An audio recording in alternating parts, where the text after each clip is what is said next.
Bueno, buenos días, espero que anden todos bien. Y bueno, cumplo con enviarles ahora el videito que nada, les recuerdo que más que nada es una guía para que ustedes puedan cumplir con las lecturas de los capítulos de los libros que les recomendamos y bueno, y otros que puedan encontrar sobre estos temas. Y que bueno, también obviamente les sirvan de guía para poder responder a los test de lectura, resolver las prácticas, que como saben todo forma parte de este proceso de aprendizaje de los temas que les proponemos en este curso. Bueno, ¿cuál es la agenda de esta clase? Básicamente, nada, una breve introducción de cuáles son las particularidades y por qué vamos a estudiar este modelo estándar de comercio. Vamos a ver el equilibrio en autarquía y el equilibrio internacional bajo el modelo estándar. Van a ver que es una revisión de muchas cosas que ya conocemos, porque este modelo estándar nos va a permitir generalizar algunos resultados.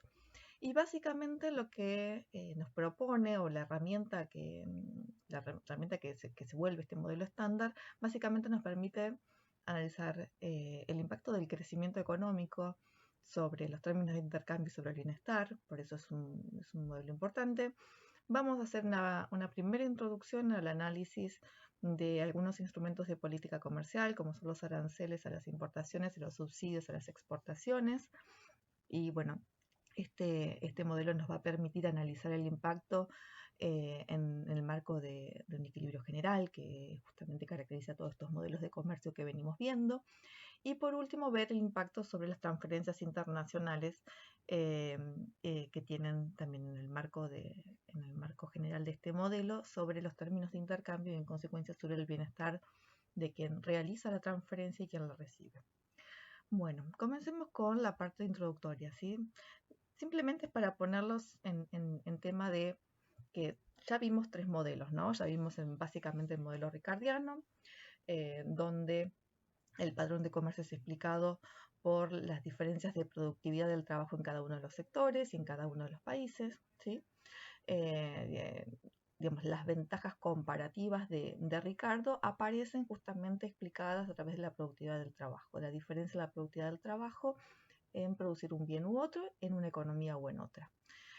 También vimos el modelo de factores específicos, que lo que nos permite es explicar el patrón de comercio a partir de las diferencias de dotaciones factoriales de factores que son propios a la producción de uno u otro sector, donde tenemos factores fijos, factores específicos para producir uno u otro bien. Y de acuerdo a cómo una economía esté relativamente dotada en esos factores específicos, va a especializarse o a producir aquel bien, ¿sí?, cuyo factor específico tenga en abundancia, ¿sí?, y que sea demandado por ese sector. Entonces eso va a abrir las posibilidades a que esa economía exporte dicho bien.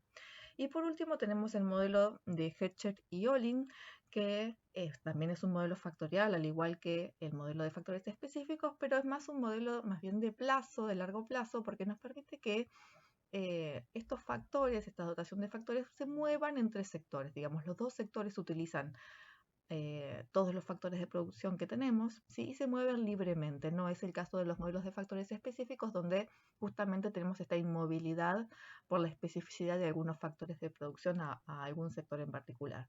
Entonces, en Hechter-Olin, el patrón de comercio va a estar dado justamente por la intensidad de uso de cada uno de los factores en cada uno de los sectores de producción, ¿sí? Entonces, si yo tengo una abundancia relativa en uno de mis factores y a su vez tengo un sector que es intensivo en el uso de ese factor que para mi economía es abundante, entonces esa economía va a producir, va a especializarse a producir ese bien para luego poder exportarlo e intercambiarlo por aquel bien que le cuesta más producir, ¿sí? Bueno, estos tres modelos que conocemos son casos específicos, particulares, si se quieren. Bueno, el modelo estándar viene justamente a darnos un marco general de análisis eh, del cual podemos, digamos, particularizar en cualquiera de estos tres modelos que ya conocemos, ¿sí? Lo que tienen en común estos tres modelos es que las economías encuentran su motivación a comercializar cuando los precios de estas dos economías, ¿sí?, precios en autarquía, difieren. Y eso pasa porque estas economías tienen diferencias en sus fronteras de posibilidades de producción, o sea, por el lado de la oferta, ¿sí?, tienen ofertas diferentes. Y esas ofertas diferentes, como les digo, vienen explicadas por o productividades del factor trabajo, que son diferentes entre sectores, o por dotaciones factoriales, sean específicas o no, relativas, que son diferentes también entre economías, ¿sí? Y obviamente la intensidad de uso o la especificidad de uso de algún factor en cada sector.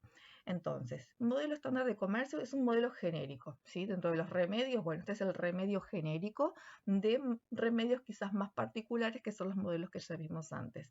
Como les dije, ¿para qué vamos a usar este modelo? Para analizar el impacto del crecimiento sobre términos de intercambio y sobre bienestar, impacto de algunos instrumentos de política comercial, y ver cómo también transferencias internacionales entre las economías impactan sobre los precios internacionales y sobre el bienestar de quien da y quien recibe estas donaciones o préstamos. Bien, ¿qué es lo que vamos a ver? En el modelo estándar vamos a tener, como les dije, 4 relaciones, y estas 4 relaciones son ya conocidas por ustedes, ¿sí? Simplemente lo que vamos a hacer es sintetizar, en primer lugar, un poco todas las herramientas que nos da el modelo estándar, pero que son herramientas que ya las conocemos de los modelos anteriores. Primero, ver las particularidades de la frontera de posibilidades de producción de una economía y cómo deducimos la oferta relativa. Luego, ver la relación entre precios relativos y demandas relativas, ¿sí? O sea, ahí vamos a ver, por un lado, el problema de máxima producción, máximo valor de producción, y por otro lado, el máximo bienestar, ¿sí? En dos. Luego vamos a abrir esta economía al comercio internacional y vamos a buscar cuál es el equilibrio mundial. Ya lo conocemos, oferta relativa igual a demanda relativa mundial, y eso nos va a dar los precios o los términos de intercambio de esta economía, y vamos a ver justamente que los términos de intercambio, que les recuerdo es el precio relativo del bien de exportación respecto del bien de importación, es una medida de bienestar nacional, ¿sí? Y bueno, lo vamos a ver ahora con algunos gráficos. Así que bueno, comencemos con la sección 2. Básicamente, supuestos. Tenemos una economía China, ¿sí? Suponemos que es China, pero lo mismo va a pasar si analizamos otra economía, por ejemplo, Estados Unidos, que va a ser la que vamos a tener en este ejemplo. Esta economía china produce 2 bienes, arroz y teléfono, alimentos y tela, así como ustedes quieran, A y T, y va a estar maximizando el valor de su producción. El valor de su producción lo vamos a denominar como B corta, ¿sí? Y ese valor de la producción va a estar dado por el precio de cada uno de los bienes que produce multiplicado por las cantidades que se producen, ¿sí? La sumatoria del P por Q de cada uno de los bienes que esta economía produce.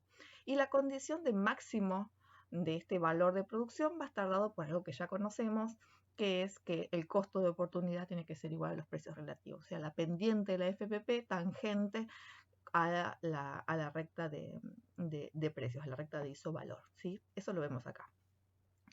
Tenemos nuestra FPP, ¿sí? Con su pendiente que denotan los costos de oportunidad, que sabemos que al ser cóncava no son constantes, ¿sí?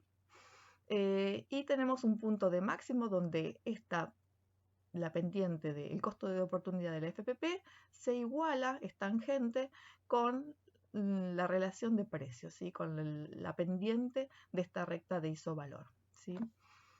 Algo muy sencillo, Q es el punto de máximo y nos va a decir cuánto de A y cuánto de T esta economía va a producir, maximizando el valor utilizando básicamente todos los recursos, ¿sí? Recuerden que sobre la FPP estamos en plena ocupación de todos los factores.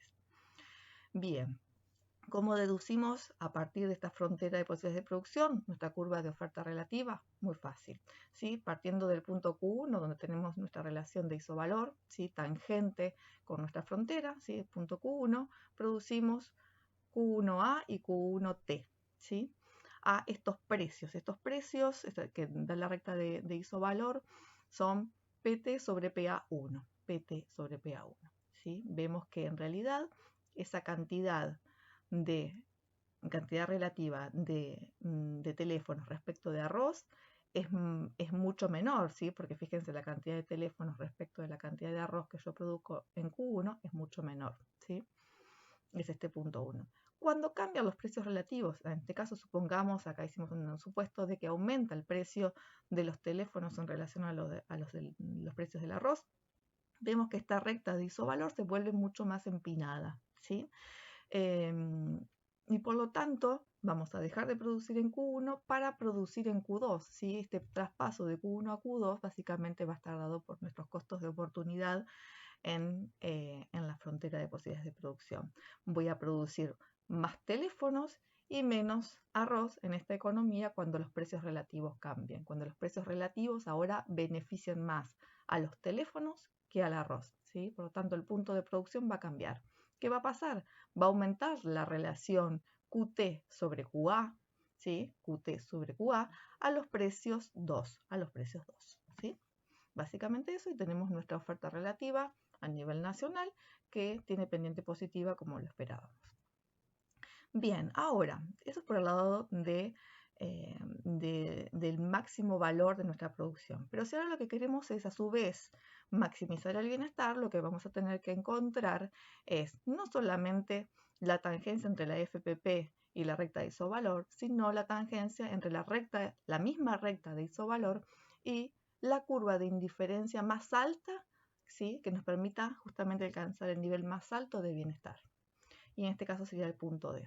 Fíjense que si estuviese este punto D, nos está denotando que al ser D diferente de Q, o sea, no estamos en el mismo punto, estaremos en una situación donde tendríamos cierta posibilidad de comerciar, si no estaríamos en autarquía. ¿Por qué? Porque fíjense que si estuviésemos en autarquía, no estaríamos sobre esta curva de indiferencia marcada por D, sino que estaríamos en una curva de indiferencia mucho más baja, ¿sí? Bien, entonces, tenemos una situación de equilibrio, una situación donde la economía está en equilibrio, donde el punto de producción y el punto de consumo, ¿sí? Se encuentra sobre la misma recta de isovalor, o sea, para los mismos precios relativos de equilibrio, y que, dadas estas circunstancias, esta economía puede comercializar, ¿sí? O sea, si va a consumir muchos alimentos y poca tela, ¿sí? Va a tener que importarla porque en su economía se va a estar produciendo poco alimento, ¿sí? Y más tela. Entonces va a estar exportando estas telas a cambio de importar arroz o alimentos. Esto es un resultado que también ya conocemos.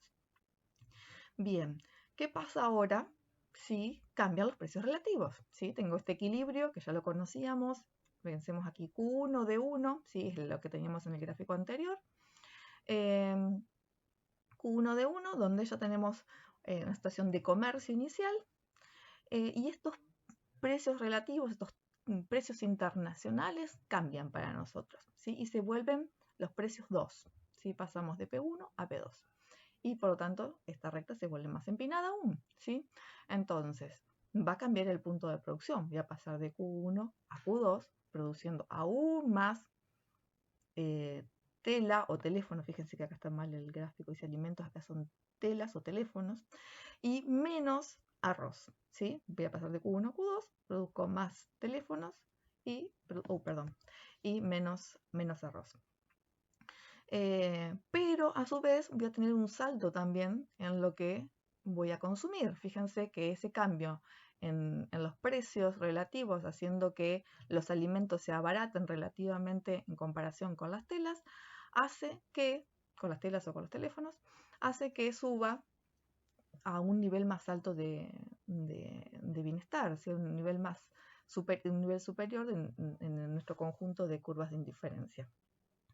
Desde este punto lo que yo voy a ver es que pasando de D1 a D2 voy a estar consumiendo más de ambos bienes. ¿Sí? Fíjense que si yo trazo una línea recta aquí entre D1 y D2 voy a consumir más teléfonos, pero también a su vez voy a consumir más alimentos. Eso tiene que ver con el efecto renta, ¿sí? Que me permite este cambio en precios relativos. Pero a su vez voy a tener un efecto sustitución. ¿Por qué? Porque justamente los precios de las telas o de los teléfonos aumentaron más que los de los alimentos. Entonces, si yo comparo, ¿sí? El incremento de las cantidades de teléfonos o de telas que consumo entre D1 y D2, veo que ese incremento es mucho menor que si paso de D1 a D2 en términos de consumo de alimentos, ¿sí? O sea, voy a estar consumiendo más de ambos bienes, ¿sí? Pero mucho más de alimentos que de teléfonos, ¿sí? Porque el cambio en los precios relativos desincentiva el consumo de teléfonos en relación al consumo de alimentos, o incentiva menos, mejor dicho, ¿sí? Entonces, punto importante es que lo que vemos acá es que el punto 3 sería como nuestra situación de autarquía, ¿sí? Donde tengo precios iguales, acá tendría que haber una recta de precios que pase, que sea mucho más aplanada también, precios, recta de isovalor que se iguala con la pendiente de la FPP, que se iguala con nuestra curva de indiferencia,'sí? Precios 1, ¿sí? Ya tengo un cierto grado de apertura, ya tengo un cierto comercio. Fíjense que acá yo tengo una brecha entre 1' y 1, que lo que me está diciendo es que tengo un exceso de oferta de teléfonos en relación de alimentos y por lo tanto voy a estar importando alimentos, ¿sí? y exportando tela. Y 2, donde los precios de tela en relación de alimentos son muchos más altos, ¿sí? Y que sería este nivel 2, ¿sí? Y donde la brecha, ¿sí? El exceso de oferta de tela en relación a alimentos es mucho más grande, o el exceso de demanda de alimentos es mucho mayor. Y obviamente este exceso es cubierto por las importaciones. Esta diferencia corresponde a exportaciones de tela o eventualmente a importaciones de alimentos, ¿sí? Bien. En términos de equilibrio, del equilibrio internacional, ¿sí? Pensemos que no solamente tenemos China, sino que también tenemos Estados Unidos.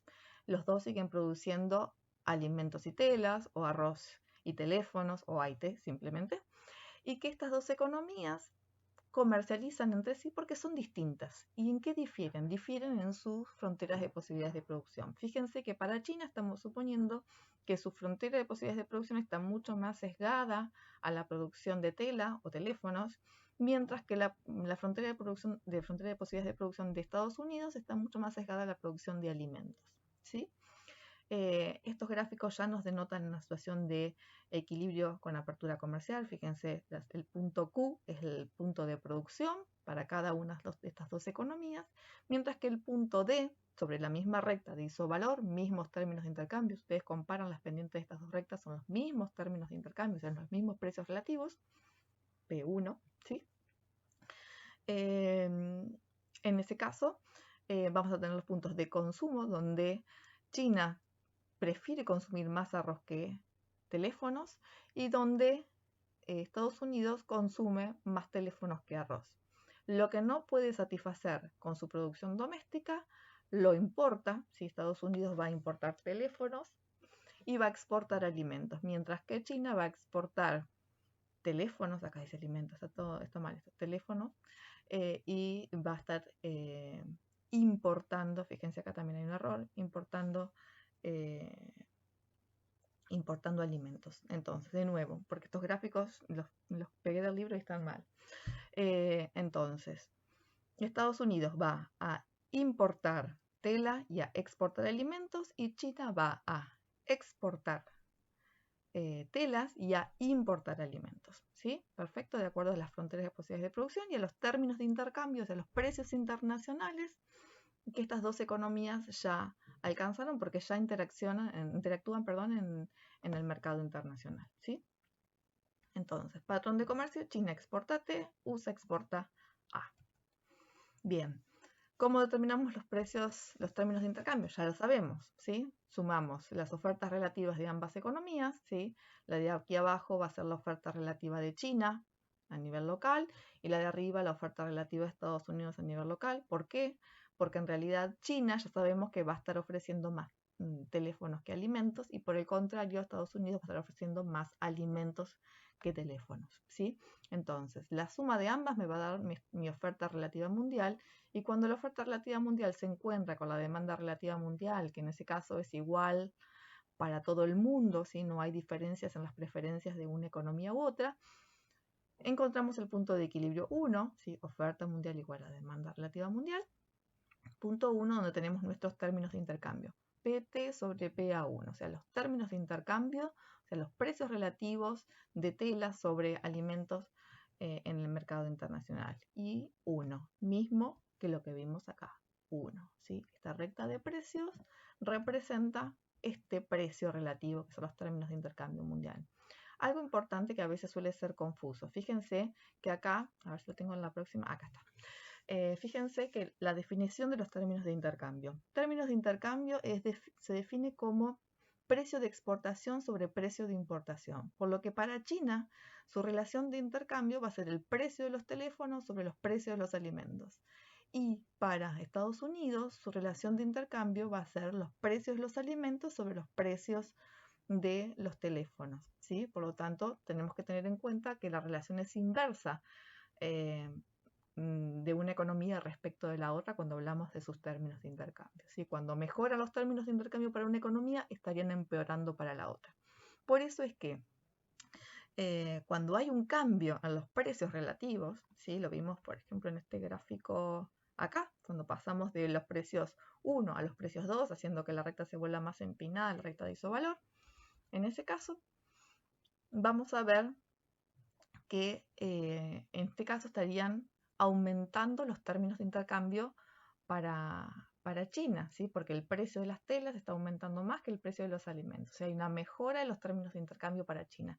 Y esa mejora de los términos de intercambio para China vimos que le permitía alcanzar una curva de indiferencia superior, por lo tanto va a estar representando una mejora de bienestar, ¿sí? Por el contrario, si vemos, ahora lo vemos al lado de Estados Unidos, si eso representaba una mejora de los términos de intercambio para China, vamos a ver que eso va a estar empeorando los términos de intercambio de Estados Unidos. Si sube el precio de la tela en relación a los alimentos, bueno, eso va a estar deteriorando los términos de intercambio de Estados Unidos. Y eso va a implicar una baja de bienestar para la economía de Estados Unidos y por lo tanto un nivel menor va a estar alcanzando una curva de indiferencia menor, ¿sí? Bien. Otra cosa importante de recordar es que la curva de indiferencia más baja que puede alcanzar una economía es la de su situación de autarquía, ¿sí?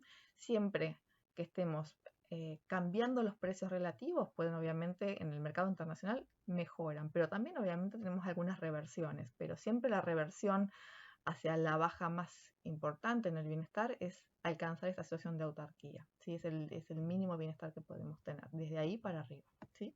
Podemos subir o bajar nuestros términos de intercambio y por lo tanto impactar positivamente o negativamente en nuestro bienestar. Importante siempre tener referencia cuál es el punto de partida. Si nuestro punto de partida es autarquía y lo que hacemos es abrirnos al comercio, bueno, vamos a tener mejoras de los términos de intercambio y mejoras de bienestar. Si nuestro punto de partida ya es una situación de apertura comercial como la que estamos viendo ahora, bueno, dependerá en qué sentido cambien estos términos de intercambio para decir si el bienestar de la economía mejora o se deteriora.